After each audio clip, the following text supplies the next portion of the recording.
Bismillahirrahmanirrahim.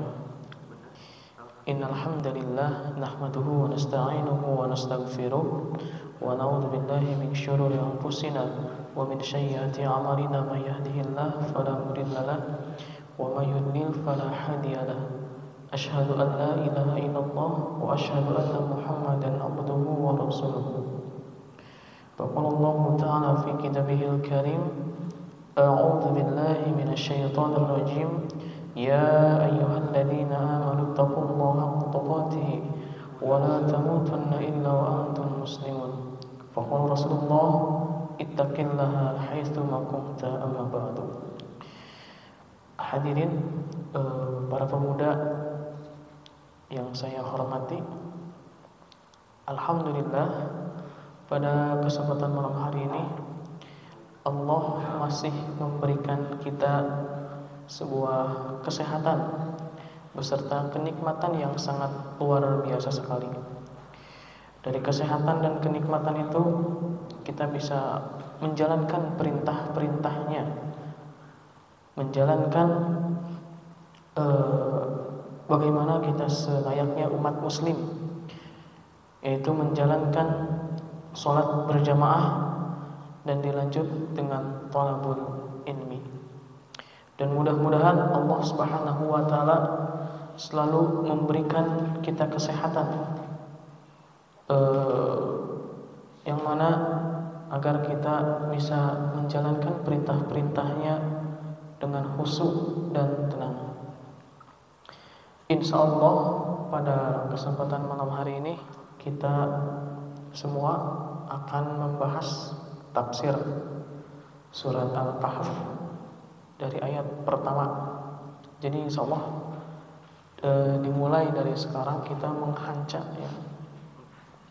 Kan minggu kemarin kita membahas tentang Ashabul Kahfi, itu juga hanya secara ringkas gitu.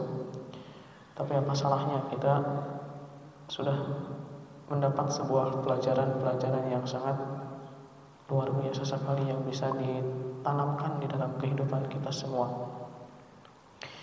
Di mana di surat Al-Kahfi ini terdapat 3 kisah. Yang pertama yaitu kisah tadi ya, Ashabul Kahf. Terus yang kedua yaitu kisah Musa atau Nabi Musa dengan Khidir. Terus yang terakhir yaitu membahas tentang Zulkarnain, itu seorang raja yang diberi kedudukan oleh Allah berkat sikap takwa dan adilnya gitu. Di mana di surat Al-Kahfi ini diawali dengan alhamdulillah atau tahmid. Adapun tahmid atau alhamdulillah di dalam Al-Qur'an itu disebutkan ada 4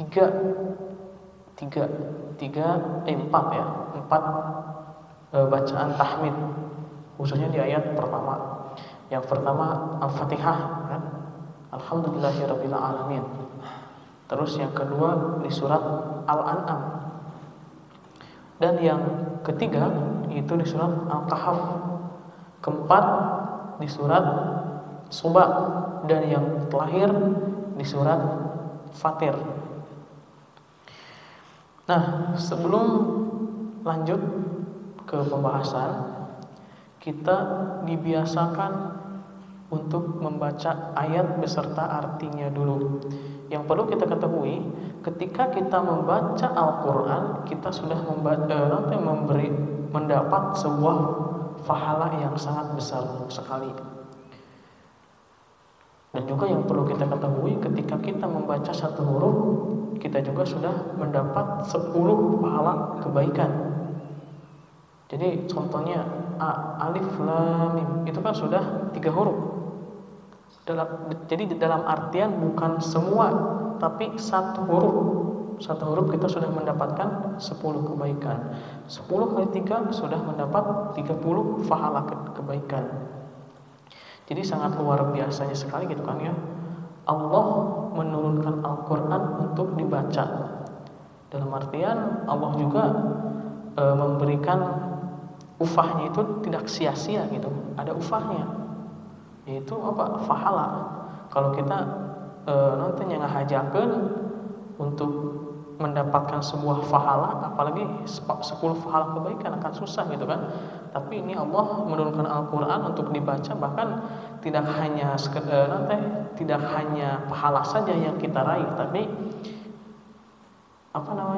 sebuah petunjuk gitu kan, petunjuk untuk dalam kehidupan. Nah, mari kita baca sama-sama. Kita malam ini kita membahas 3 ayat pertama dulu. Insya Allah kalau waktunya masih cukup kita lanjut. A'udzu billahi minasy syaithanir rajim. Bismillahirrahmanirrahim. Alhamdulillahilladzi anzala 'ala 'abdihi al-kitaba wa lam yaj'al lahu 'iwaja qayyiman liyundhira ba'san shadidan min ladunhu wa yubashshiral mu'minina alladhina ya'maluna as-salihati anna lahum ajran hasana makisina fihi abada. Shadaqallahul azim.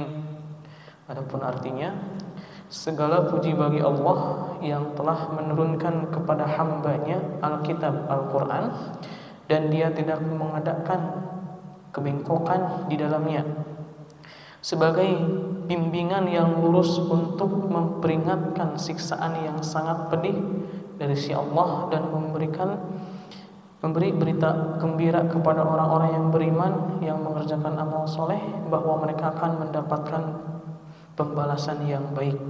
Mereka kekal di dalamnya untuk selama-lamanya.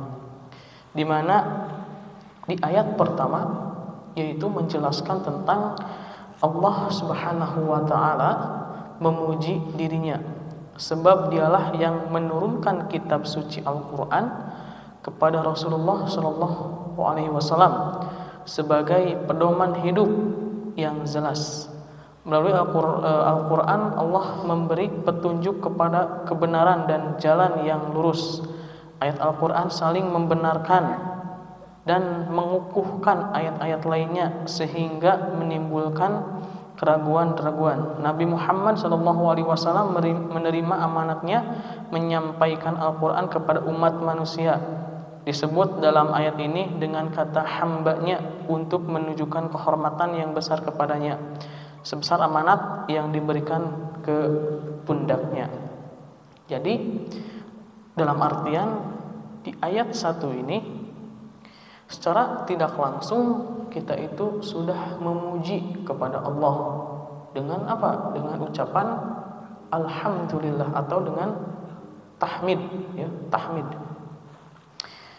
Dan juga di tafsir Sofwah disebutkan bahwasanya sanjungan yang sempurna disertai mengagungkan dan memuliakan adalah untuk Allah yang menurunkan Al-Quran kepada Muhammad Rasulnya. Dan juga ketika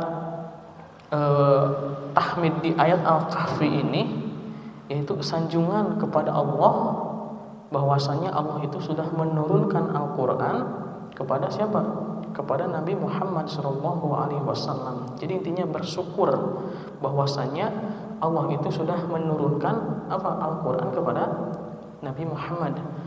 Dan juga banyak ya ketika ucapan-ucapan tahmid ini diucapkan. Contohnya ketika kita mendapatkan sebuah kebahagiaan di dalam hidup kita.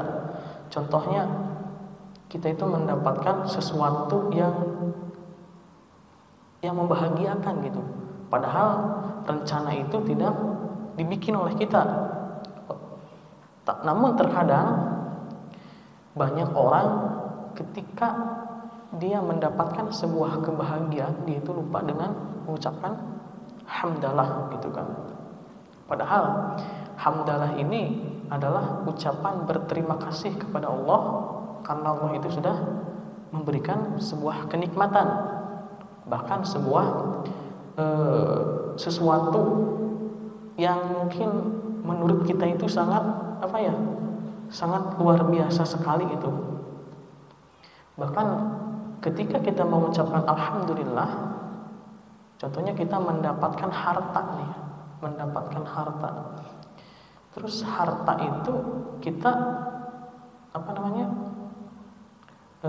kita kasih atau kita berikan kepada orang yang membutuhkan, otomatis pahala itu akan ngalir kepada diri kita. Dan juga ketika kita terkadang gini ya, manusia itu suka lupa ketika kita mendapatkan sebuah keburukan atau sedang susah, kita baru meminta-minta kepada Allah. Namun setelah Allah memberikan apa yang kita inginkan dan apa yang kita butuhkan, lupa caranya untuk mengucapkan terima kasih. Ya, sekiranya kita bersyukur atau mengucapkan alhamdulillahirabbil alamin. Jadi jangan sampai seperti orang-orang kafir, di mana orang-orang kafir ini kan ketika Allah sebetulnya apa yang mereka miliki itu dari siapa? Dari Allah gitu kan. Namun orang-orang kafir ini mengatakan bahwasanya ini adalah dari siapa? Dari Tuhannya mereka, yaitu dari siapa? Dari Yesus. Padahal itu semua salah gitu kan. Apa yang mereka miliki dan apa yang mereka dapatkan itu dari Allah Subhanahu wa taala. Bahkan di ayat berikutnya menjelaskan tentang balasan-balasan bagi orang yang bertakwa kepada Allah dan juga balasan kepada orang yang tidak bertakwa kepada Allah. Nah, tadi ya. Adapun tadi ada arti dan dia tidak mengadakan kebengkokan di dalamnya. Artinya di dalam Al-Quran itu tidak ada yang salah, tidak ada yang perlu diragukan. Itu. Terkadang kita itu, padahal ya, yang kita ketahui, yang perlu kalian ketahui, di mana di dalam Al-Quran itu sebagai petunjuk di dalam kehidupan, bukan. Tapi masih ada saja orang itu mengaku orang Islam, tapi membaca aja bukan tidak ingin mungkin ya, tapi ada salah satu faktor mungkin ya. Apakah dia itu tidak bisa membaca atau hoream gitu. Padahal yang perlu kita ketahui, Al-Quran itu sebagai penyejuk hati gitu kan. Ketika kita mempunyai masalah, di dalam Al-Quran lah ada solusinya gitu. Tapi malah khususnya ya zaman sekarang itu malah membaca majalah, terus nanti novel gitu kan. Padahal Al-Quran lah sebagai sumber segala semuanya gitu. Tidak membuat kebengkokan sama sekali di dalam Al-Quran, baik pada lafalnya maupun maknanya. Di dalam Al-Quran juga tidak ada cacat maupun berlawanan sama sekali. Jadi di dalam Al-Quran itu tidak ada yang perlu dilakukan lagi, apalagi saling berlawanan, bahkan saling bernonteh. Lawan dari berlawanan itu segi. Lawan dari berlawanan teh saling bersatu teh. Nah sih. Kan berlawanan terus aya bersatu sih. Lawanan. Pan ada berlawanan. Tah dari kata saling berlawanan teh ieuna teh? Saling melengkapi. Saling melengkapi. Jadi tidak ada saling berlawanan gitu. Tidak. Dan juga sebagai bimbingan yang lurus. Yang pertama tadi di dalam Al-Quran itu tidak mengadakan kebengkokan sama sekali. Terus yang kedua, Al-Quran itu sebagai bimbingan yang lurus. Ini dalam Al-Quran sudah dijelaskan oleh Allah bahwasanya Al-Quran itu sebagai bimbingan yang lurus. Tidak ada pembeda maupun pertentangan pada bimbingan itu. Menurut At-Tabari berkata, terjadi pendahuluan dan pengakhiran di sini, yakni Allah menurunkan Al-Quran sebagai bimbingan yang lurus.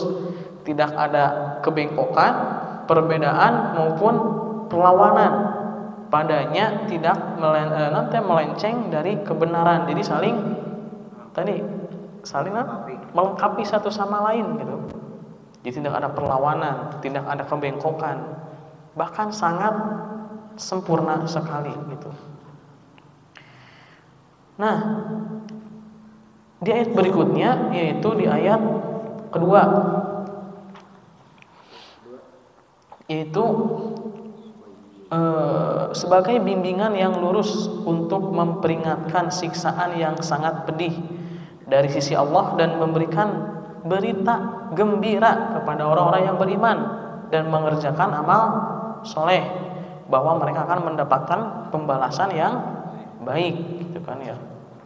Nah, untuk memperingatkan siksaan yang sangat pedih dari sisi Allah, maka dari itu Muhammad dengan Al-Quran ini memberikan peringatan kepada orang-orang kafir akan siksaan yang pedih dari sisi Allah, dan memberi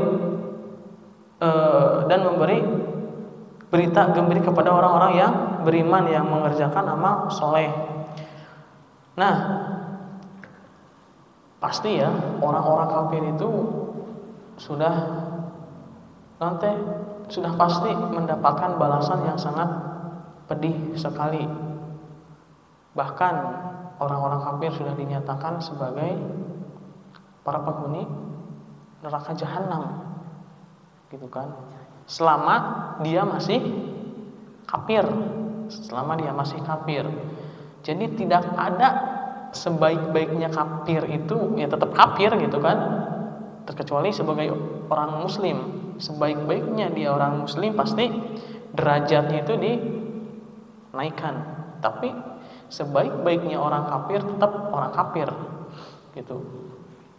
Nah, untuk tadi masalah neraka, ternyata neraka jahanam itu ada 7. Jadi bukan hanya satu.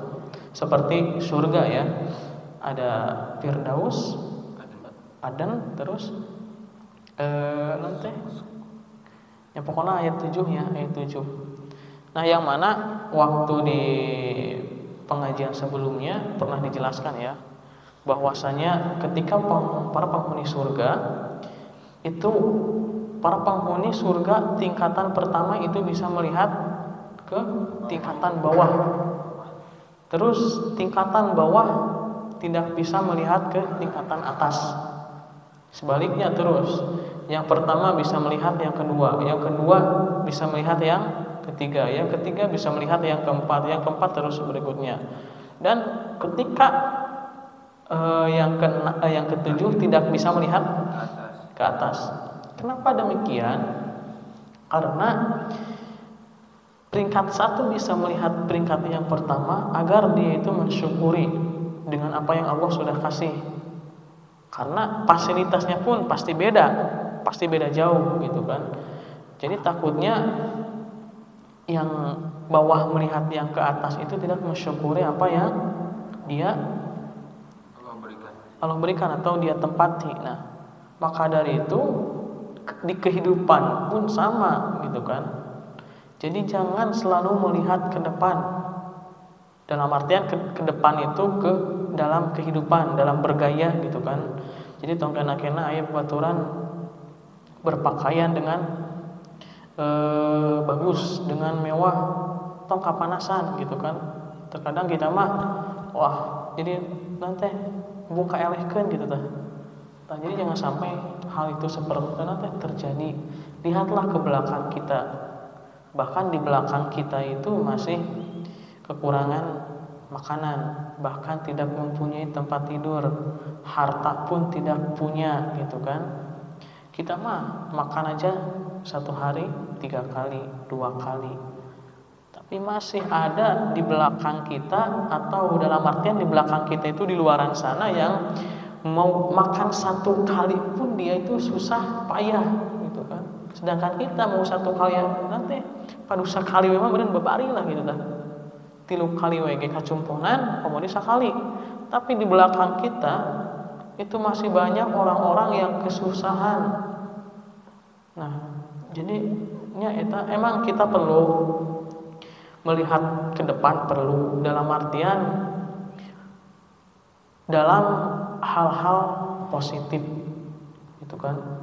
Contohnya dalam beribadah, kenapa orang itu tidak sempurna dari kita tapi dia ibadahnya itu sangat getol gitu ya. Tapi kunaon orang anu geus dikasih tangan, sudah dikasih penglihatan dengan sempurna, sudah dikasih lisan dengan sempurna, sudah dikasih kaki dengan sempurna, tapi kenapa kita belum bisa menggunakan itu dengan sempurna? Setidaknya lah gitu kan.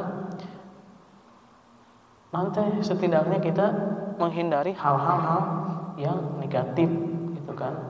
Karena yang perlu kita ketahui, ketika kita sudah meninggal, lisan kita itu tidak akan berbicara. Kita bisa di dunia berbohong, tapi ketika nanti di akhirat sudah tidak bisa, karena tangan kita lah yang akan berbicara, telinga kita lah yang akan berbicara, terus kaki kita lah yang akan berbicara. Jadi anggota tubuh kita itu sebagai apa? Sebagai intinya sebenarnya CCTV kan, sebagai CCTV gitu. Jadi kalau Allah ditanya, penglihatanmu dipakai oleh untuk apa? Dilihatkan oleh apa gitu kan? Terus tanganmu itu digunakan untuk meraba apa? Lisan untuk berbicara itu apakah berbicara yang sebetulnya atau dusta gitu kan? Ketika kaki kita apakah digunakan untuk berjalan kepada hal-hal positif atau negatif? Kita di dunia bisa tenang, tapi wallahu alam ketika kita di akhirat, apakah kita bisa ngawadul keneh? Moal, karena lisan kita itu akan dirapat serapat-rapatnya. Jadi anggota badan kita lah yang akan berbicara. Maka dari itu kita masih mempunyai sebuah kesempatan untuk hidup, gunakanlah sebaik-baiknya gitu kan. Bahkan di dalam surat Al-Hijr Allah menjelaskan orang-orang kafir kalau dia tahu mungkin dia akan masuk Islam. Ya baca surat Al-Hijr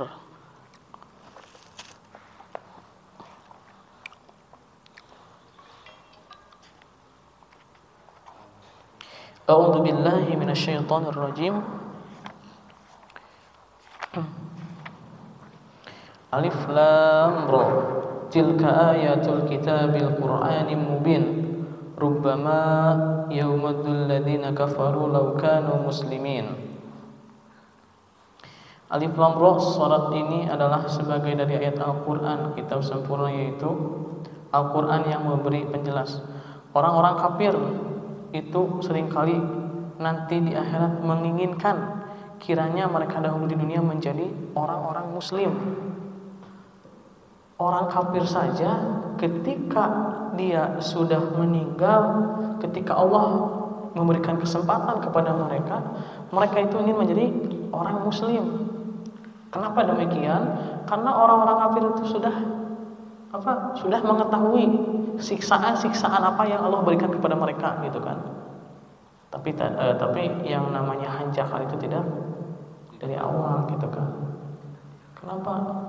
Karena yang namanya itu neraka kosong mereka. Bahkan di surat Al-Hijr juga Allah membiarkan mereka di dunia ini makan dan bersenang-senang dan dilahirkan oleh angan-angan kosong, maka kelak mereka akan mengetahui akibat perbuatan mereka. Nah, kita sebagai umat muslim itu harus bangga. Dalam artian apa? Allah itu sudah menetapkan kita itu sebagai umat muslim. Coba kalau Allah menetapkan kita sebagai orang kafir, gitu kan? Ini pernyataan dari orang-orang kafir bahwasanya mereka itu menginginkan kiranya dahulu di dunia menjadi orang-orang muslim. Jadi kita itu jangan sampai hanya sekedar Islam KTP saja, gitu kan? Dinu KTP Islam, perilakuan atau Islam, gitu.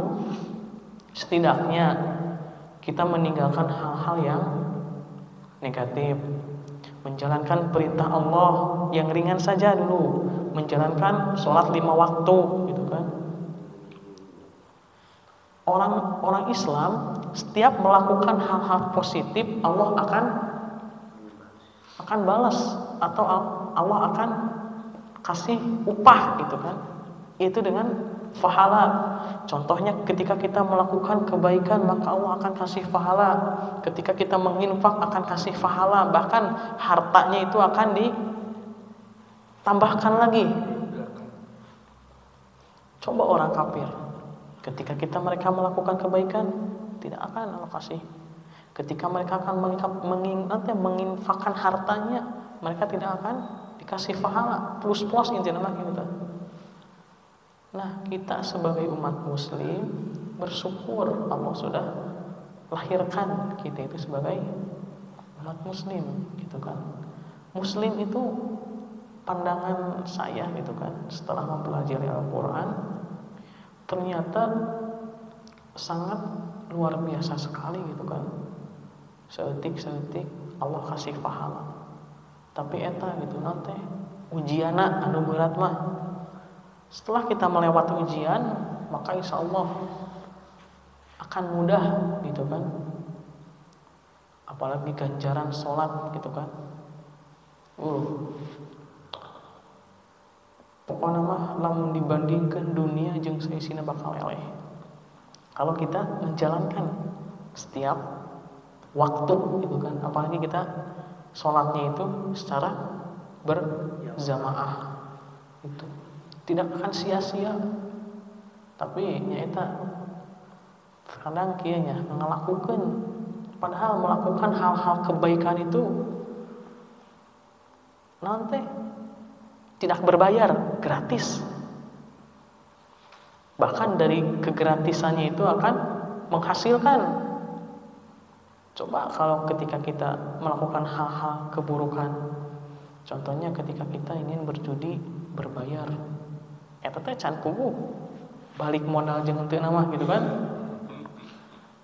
Tapi ketika kita menjalankan kebaikan aning tidak berbayar, tapi Allah kasih, apalagi yang berbayar seperti zakat, sedekah, Allah akan lipatkan. Jadi saran saya, daripada kita sekarang main judi, lebih baik sedekah. Geus puguh sedekah mah Allah akan lipat, kali lipat. Ayeuna judi puas-puas lo aya. Dosa menang, baik duit terbalik deui. Dinu balik lagi bakal tidak akan tenang. Banyak yang bercerita kepada saya ketika saya di Bekasi, gitu ya. Contohnya pegawai bank, dia itu 1 bulan hampir 10 juta. Cuman kata dia, saya itu punya uang banyak, tapi kayak nggak tenang, gitu kan. Dalam artian ini uang banyak, tapi ketika sudah mendapatkan sesuatu itu tidak nanti nikmat, gitu. Karena ya itu tadi ya, hasil ada unsur riba, gitu. Nah, jadi tadi ya saran saya, daripada kita main judi, lebih baik untuk diinfakkan kepada orang-orang yang membutuhkan, gitu. Insya Allah Allah akan kasih pahala plus harta kita pun akan dikali lipatkan, dalam artian kita karena Allah. Jangan sampai kita menginfakkan harta kita yang pertama kita ingin dipuji orang, ingin dilifatkan harta kita. Jangan sampai. Kalau kita niatnya gitu, jangan harap Allah akan kasih pahala atau Allah kasih balasan. Maka setiap apa yang kita lakukan, khususnya hal-hal positif, maka karena Allah lah, gitu kan. Meskipun kita tidak berbayar, maka Allah akan upah dengan pahala tadi, gitu.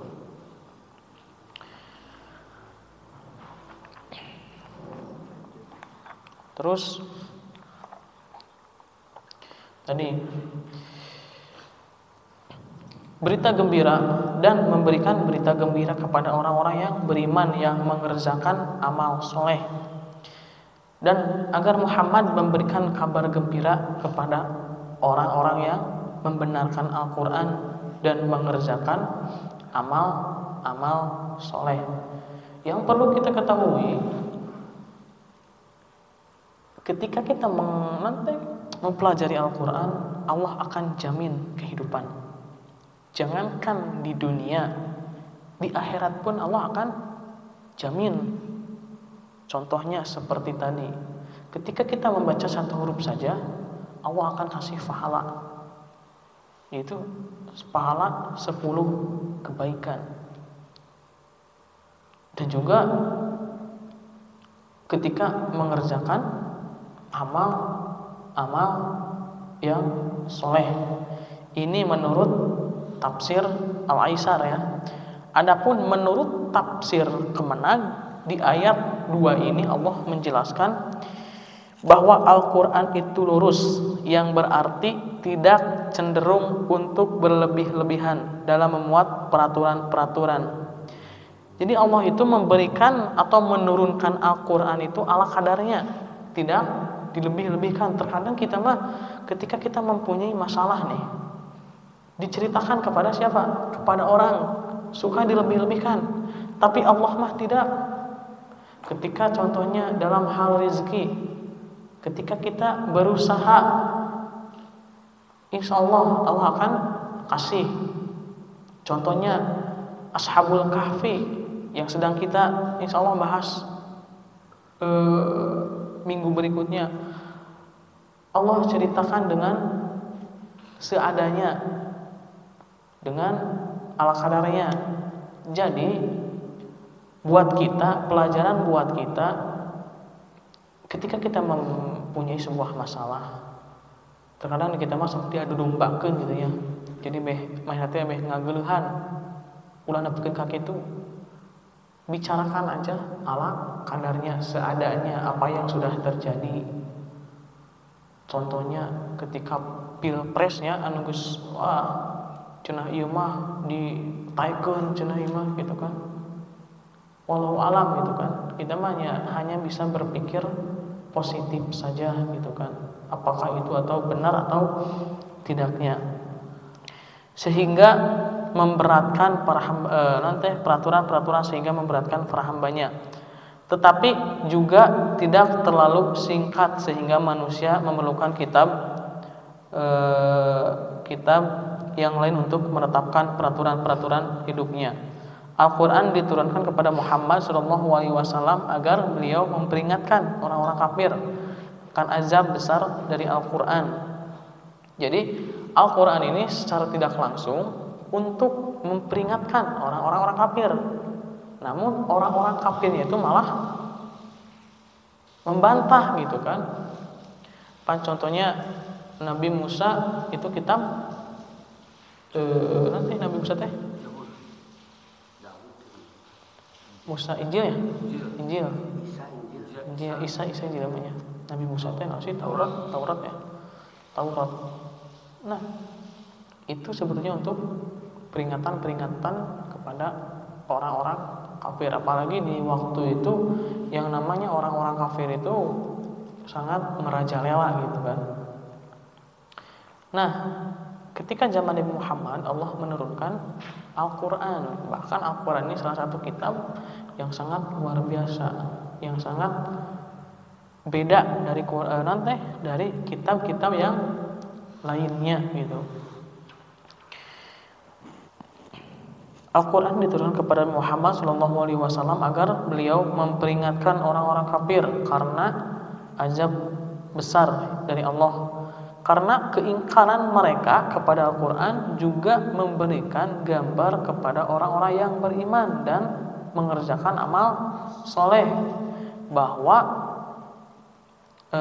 mereka akan memperoleh pahala yang besar darinya, yaitu bahwa mereka akan mendapatkan pembalasan yang baik. Mereka akan memperoleh surga dan isinya berupa nikmat yang abadi. Apalah dunia yang hanya bersifat sementara. Jadi ketika kita nantinya dihadapkan dengan kenikmatan-kenikmatan yang tanda kutipnya itu negatif, contohnya bisa itu kan hanya kenikmatan yang hanya sementara gitu kan. Berzina itu kan bersifat sementara, dalam artian bersifat sementara itu ketika kita tanda kutipnya itu berzina di luar nikah. Itu ya, adik kamu zaman ayeuna mah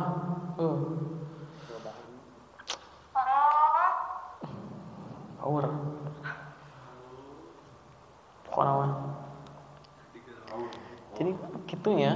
Jadi ketika kita bisa menjaganya, insya Allah Allah akan balas di akhirat nanti gitu kan. Eta mah hanya sebagai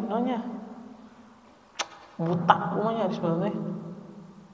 Ini hanya bersifat sementara gitu kan. Apalagi ketika di surga yang namanya keharaman di dunia maka akan menjadi halal di akhirat nanti. Contohnya seperti khamar. Bahkan di akhirat itu ya, khususnya di surga itu ada sungainya, sungai susu kan, khamar. Adapun air putih, bahkan lebih putih dari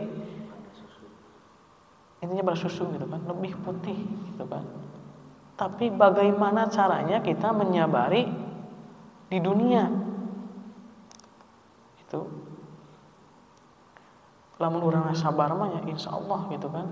Allah juga akan memudahkan jalan menuju surga-Nya Allah Subhanahu wa taala. Bahkan seperti berzina di akhirat nanti Allah akan bebaskan. Bahkan kita akan diberikan sebanyak 70 bidadari. Namun tetap istri kitalah yang paling utama, Jadi wallahu alam ya, istri kita itu akan lebih cantik dari bidadari, gitu kan. Bidadari beges geus, kemudian istri orang gitu kan. Kasarna di dunia mah hanya apa adanya gitu kan. Bisa jadi di akhirat nanti mas ada apanya gitu. Ada apanya. Di surga ketika kita ingin sesuatu tapi nggak tahu ya karena belum pernah gitu, ini mah hanya sebagai motivasi saja gitu. Apa yang kita pikirkan itu langsung ada di hadapan kita. Sebelum kita ucapkan itu sudah ada di hadapan kita. Namun hayang motor teh mah, namun ayeuna mah di dunia mah kita harus bekerja keras dulu kan. Tapi di akhirat nanti mah apa yang kita pikirkan itu langsung ada. Sering ada, tapi wallahu alam. Tapi ini juga sebagai apa salahnya gitu kan ya, sebagai motivasi kita di dunia gitu kan. Jadi kialah gitu kan ya. Ketika kita nanti minum khamar di dunia, maka jangan harap untuk minum khamar di akhirat. Seperti itulah. Tapi wallahu alam gitu kan. Wallahu alam. Terus mereka tinggal di dalam nikmat itu yang tidak akhir maupun habisnya. Lamun di dunia mah ketika kita memakan bakso ada habisnya. Ketika kita memakan hal-hal yang kita inginkan ada habisnya. Tapi di dunia di akhirat nanti mah terus ada sawargna gitu, sapuasna. Dengan catatan ya kita harus sabar dengan ujian-ujian di dunia gitu kan. Terkadang kita mah sok terkecoh gitu kan. Tapi kalau ku urang dilenyepan, oh nya orangnya pasti bakal ngerasaan di akhirat. Di mana di akhirat eta mah bakal naon wae ge nu tadina haram di dunia bakal halal di akhirat gitu kan. Dengan catatan harus bersabar. Terus ayeuna kumaha lamun di dunia na acan nikah, apakah tetap mempunyai bidadari? Tetap. Anu tadi anu 70 teh gitu kan. Ai urang mah gitunya plus istri plus 70 bidadari. Tapi anu can nikah mah tapi bisa jadi kieu nya. Allah teh sudah memberikan jodoh kepada kita gitu kan. Cuman Allah jodoh kita itu sudah meninggal duluan, contoh walau alam gitu kan. Jadi tadi dipersiapkan di akhirat nanti gitu. Ya kan tadi ya. Allah menciptakan di dunia itu berpasang-pasangan gitu. Terus dan untuk memperingatkan kepada orang-orang yang berkata Allah mengambil seorang anak. Maksudnya naon tah? Jadi orang-orang kafir ini menuduh Allah itu mengambil seorang anak. Itu siapa? Isa teh. Anu dianggap kumaha sebagai Tuhan. Padahal kejadian waktu itu ketika anjeunna dibakar teh nya di salim ya. Allah itu gantikan dulu. Jadi yang mereka salim itu bukan siapa? Bukan Nabi Isa. Jadi Allah ganti dengan nggak tahu, walau alam ya, hanya Allah yang tahu. Nah, jadi Allah ambil, Allah simpan, nggak tahu di mana. Itu ketika diturunkannya itu ketika memerangi Dajjal. Jadi secara tidak langsung juga untuk apa? Untuk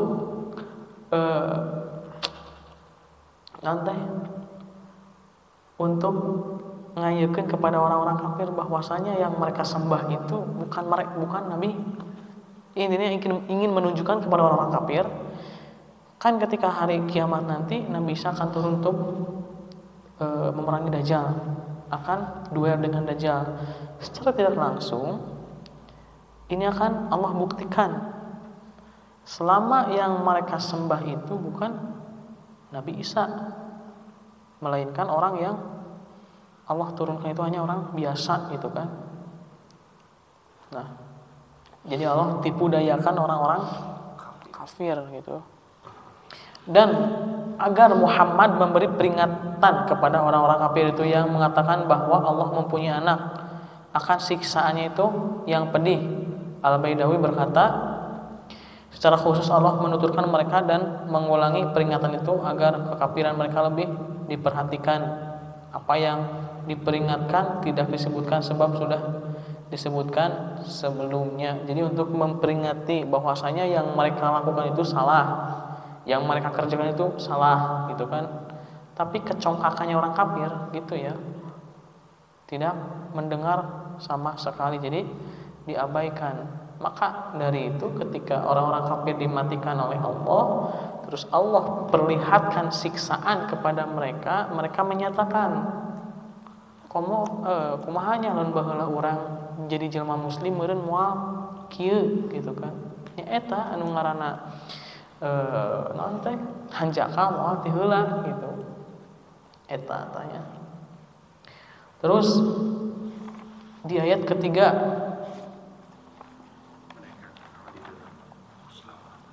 mereka kekal dan untuk memperingatkan, ayat 4-nya tadi ya, dan untuk memperingatkan kepada orang-orang berkata Allah mengambil seorang anak, yaitu ayat Al-Qur'annya wa yundzirul ladzina qalu takhadallahu walada.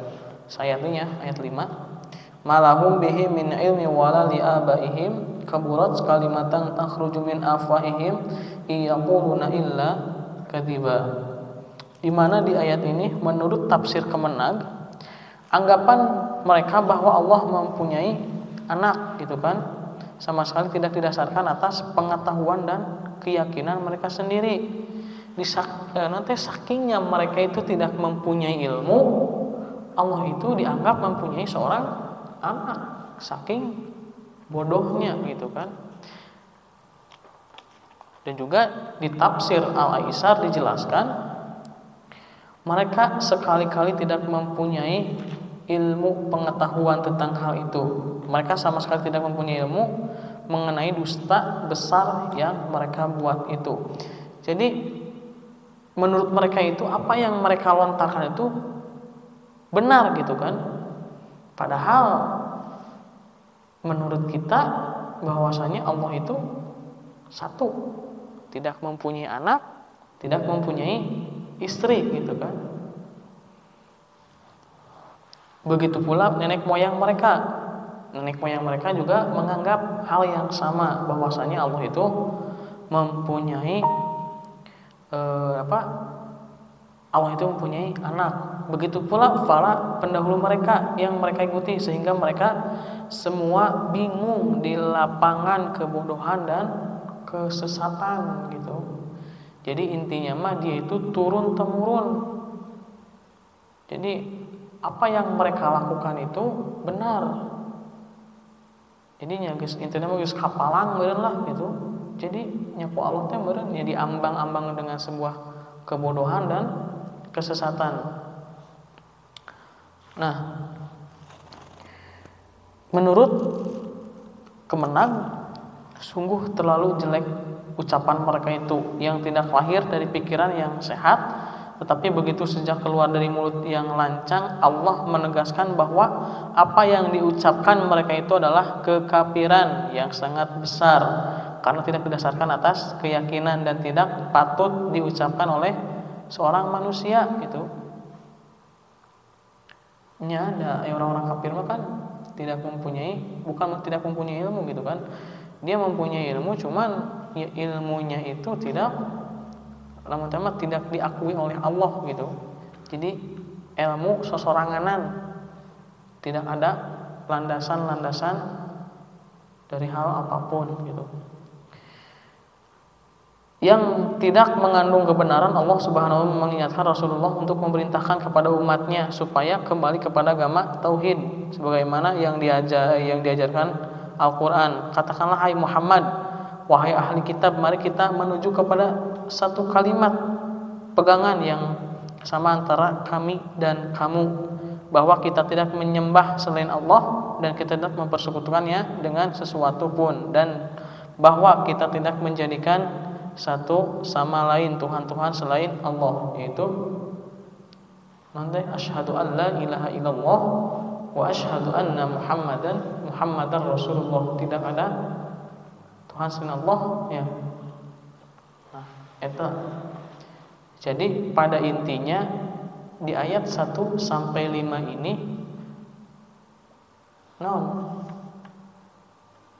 yang pertama yaitu untuk menguji Allah.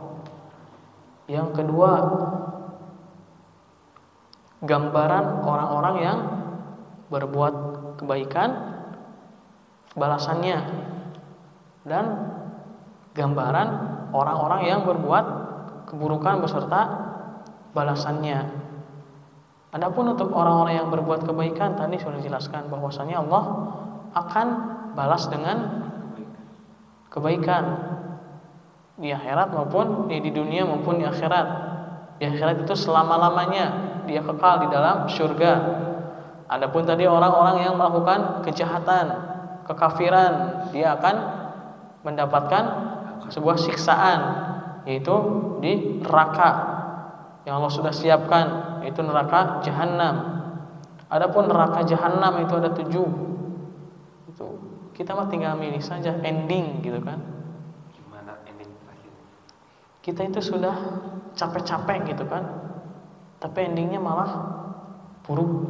Tapi mudah-mudahan kita itu selalu diistiqomahkan kepada jalan yang lurus, pada jalan yang baik gitu kan. Jangan sampai ketika kita sedang melakukan hal-hal maksiat Allah cabut nyawa kita.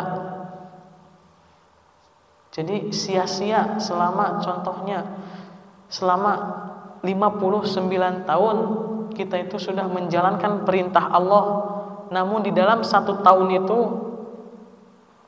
contohnya di umur 60 Allah cabut nyawa kita, sedangkan kita itu sedang melakukan kemaksiatan.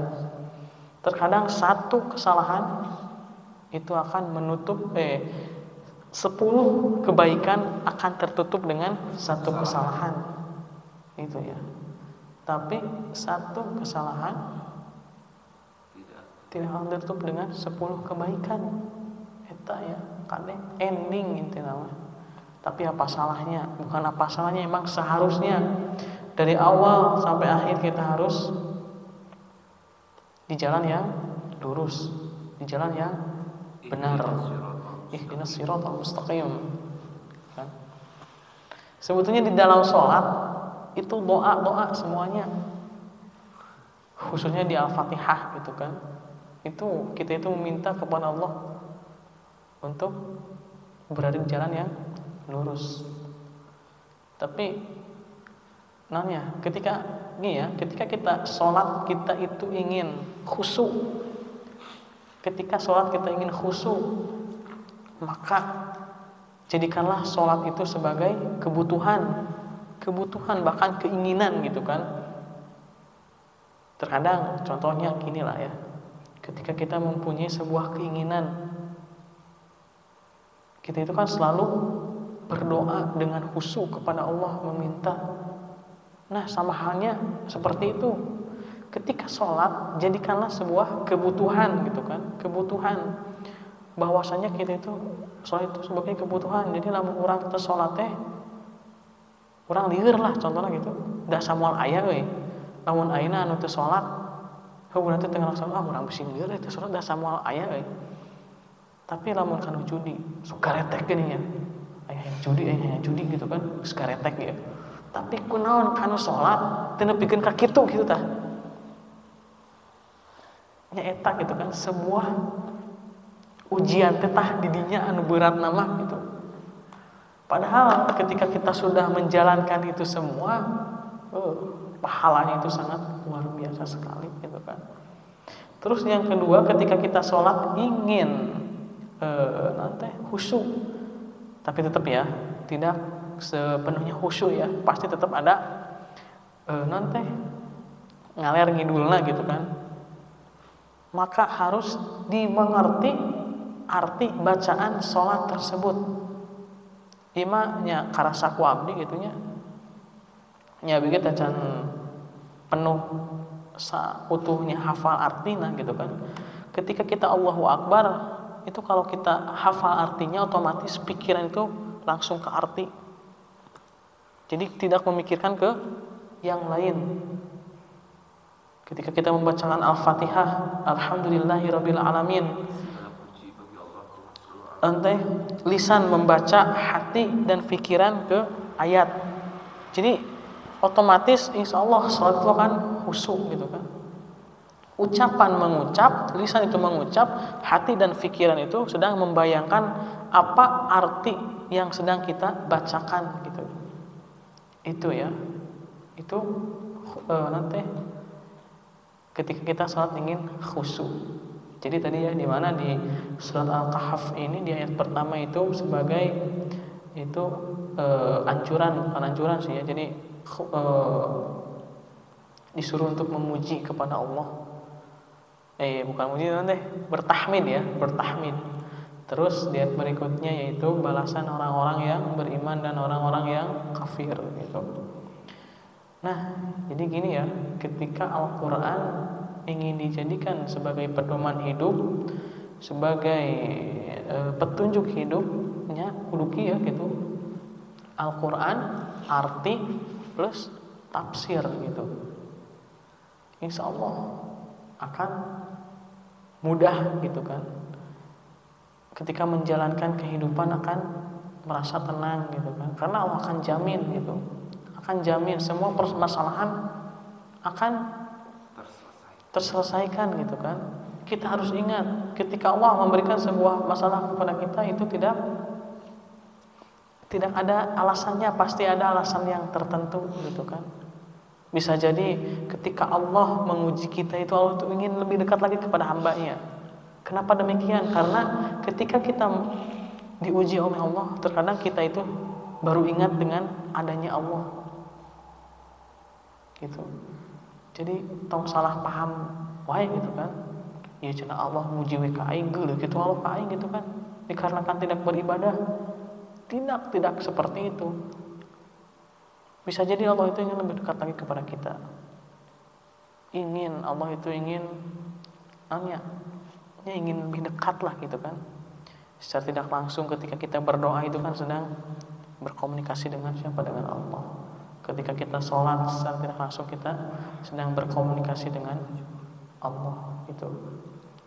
Jadi jadikanlah sebuah ujian itu sebagai pelajaran bagi kehidupan kita, di mana Allah itu ingin mengangkat derajat hidup kita. Itu maka jalankanlah dengan enjoy. Itu ya. Panginten eta wae pamitunya. Itu saja yang bisa saya sampaikan. Kurang lebihnya mohon maaf, dan juga bila mana ada perkataan-perkataan yang kurang berkenan dan juga kurang pas gitu kan, bahkan melenceng dari ayatnya tersebut, mohon dimaafkan karena saya lagi tahap belajar. Insyaallah kedepannya lebih baik dan lebih berkembang lagi gitu. Mungkin itu saja. Mudah-mudahan ilmu yang saya sampaikan bermanfaat, khususnya bagi saya, umumnya bagi rekan-rekan sekalian. Insyaallah minggu depan kita lanjut lagi, itu ayat 6 ya. Mungkin sekian dari saya. Kita tutup dengan doa kifaratul majlis. Subhanaka Allahumma wa bihamdika asyhadu an la ilaha illa anta astaghfiruka wa atubu ilaik. Wassalamualaikum warahmatullahi wabarakatuh.